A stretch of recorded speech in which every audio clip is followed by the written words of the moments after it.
दोस्तों, महाभारत में बहुत से लोगों ने एक दूसरे को श्राप दिया था, जिसके परिणाम स्वरूप अंत में उन लोगों की दशा भी बहुत खराब हो गई थी। और उन्हीं में से एक श्राप था द्रौपदी का, जिन्होंने घटोत्कच को दिया था, जिनके कारण उसे मृत्यु का मुंह देखना पड़ा। तो क्या था वो श्राप, ये जानने के लिए वीडियो को अंत तक जरूर देखिएगा और साथ में जय श्री कृष्ण कमेंट करना बिल्कुल भी मत भूलिएगा। भगवान श्री कृष्ण की कृपा आपके समस्त घर परिवार पर सदैव बनी रहेगी। दोस्तों, आप में से कई ये भी जानना चाहेंगे कि घटोत्कच कौन था। तो आपको बता दें कि घटोत्कच कुंती पुत्र भीम और राक्षसी हिडिंबा के मिलन से जिस पुत्र का जन्म हुआ था वो ही था घटोत्कच। वो अति शक्तिशाली, विशालकाय तथा बलशाली योद्धा था।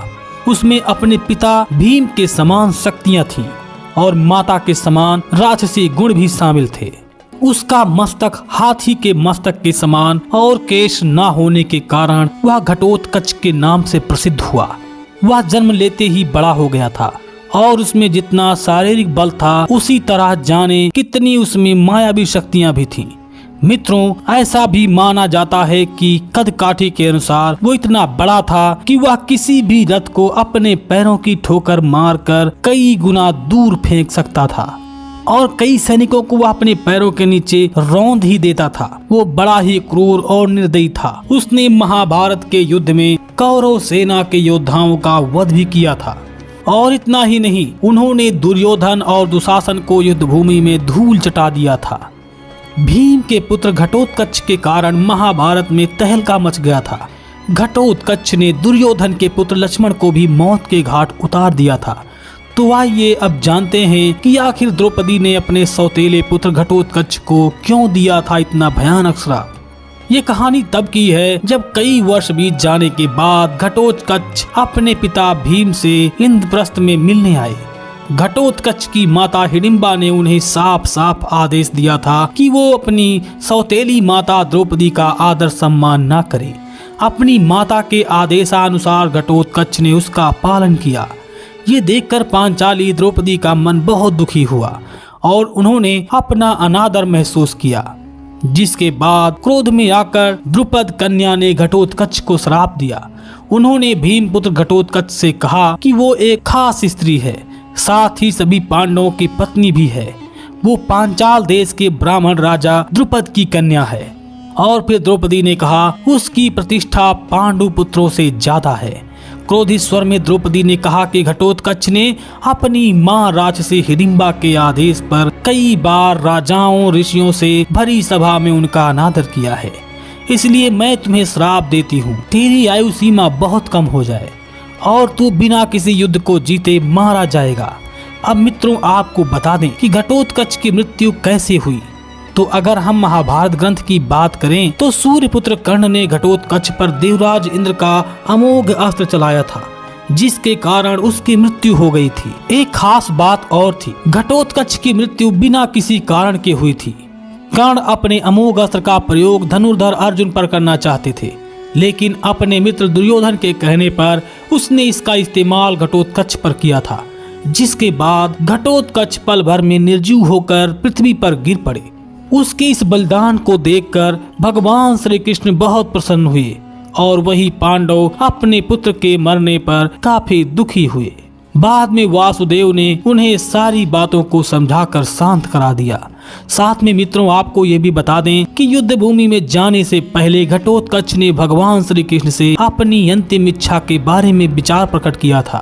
कुरुक्षेत्र के युद्ध भूमि में भगवान देव की नंदन ने घटोत्कच से कहा था कि हे पुत्र, तुम मुझे बहुत प्रिय हो। युद्ध में जाने से पहले पुत्र तुम कोई वरदान मांग लो। जिस पर भीम पुत्र ने कहा, हे प्रभु, युद्ध में मेरी मृत्यु भी हो सकती है, इसलिए आप मेरे मृतक शरीर को ना तो भूमि में समर्पित करें, ना ही जल में प्रवाह करें और ना ही अग्नि में दाह करें। मेरे स्तन के मांस, त्वचा, नेत्र, हृदय आदि को वायु रूप में बदलकर अपनी एक फूंक से आसमान में उड़ा देना। हे प्रभु, आपका नाम घनश्याम है, इसलिए मुझे अपने में ही समा लेना और मेरी कंकाल को पुनः इस धरती लोक पर स्थापित कर देना। कलयुग में मेरा यही कंकाल इस भीषण युद्ध का साक्षी बनेगा।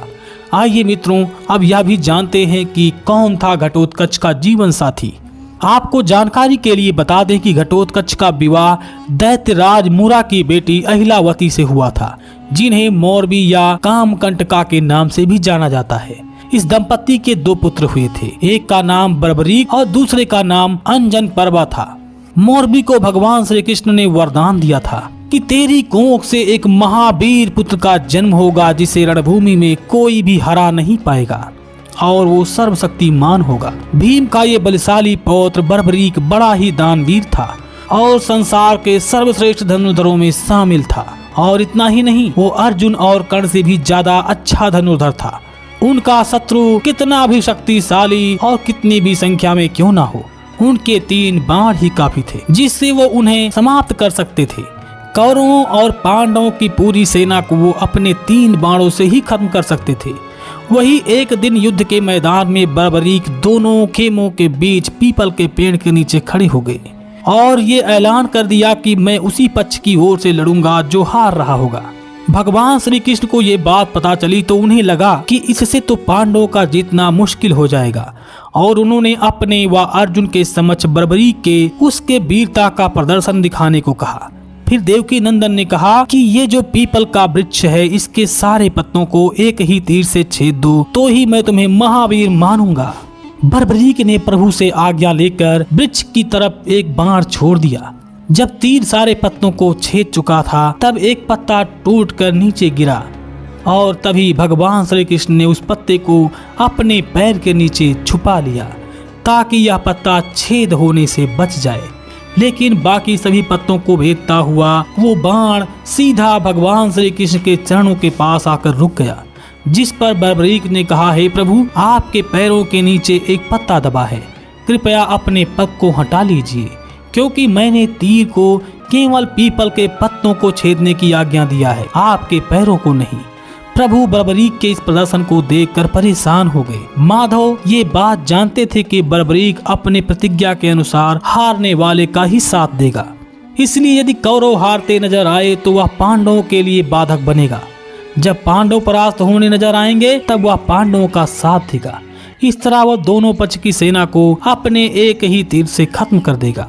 तभी भगवान कन्हैया ने एक युक्ति सोची और वो ब्राह्मण का वेश बनाकर बर्बरीक के कुटिया के द्वार पर आ गए और दान मांगने लगे। घटोत्कच पुत्र ने कहा, मांगो ब्राह्मण, क्या चाहिए? तब ब्राह्मण के वेश में भगवान श्री कृष्ण ने कहा, मैं जो तुमसे मांगने आया हूँ, क्या तुम मुझे वो दे पाओगे? लेकिन बर्बरीक भगवान कन्हैया के जाल में फंस गए और भगवान श्री कृष्ण ने उनसे उनका शीश मांग लिया। फिर बर्बरीक ने अपने कुल और पांडवों के जीत के लिए अपनी इच्छा से अपना शीश दान कर दिया और उसके इस बलिदान को देखकर भगवान श्री कृष्ण ने घटोत्कच पुत्र को कलयुग में खाटू श्याम के नाम से पूजे जाने का वरदान दे दिया। और मित्रों, आज बर्बरीक जी को ही खाटू श्याम के नाम से पूजा जाता है और जहां भगवान देवकी नंदन ने उनका शीश रखा था उसी जगह का नाम खाटू पड़ा। तो मित्रों, हमने ये जाना कि द्रौपदी के किस पुत्र के कारण हुई थी घटोत्कच की मृत्यु। यदि आपको हमारी यह प्रस्तुति पसंद आई हो तो इस वीडियो को लाइक शेयर करके हमारे चैनल को सब्सक्राइब करके बेल आइकन प्रेस करना बिल्कुल भी मत भूलिएगा और साथ में जय श्री कृष्ण कमेंट करना बिल्कुल भी मत भूलिएगा। भगवान श्री कृष्ण की कृपा आपके घर परिवार पर सदैव बनी रहेगी। जय श्री कृष्ण।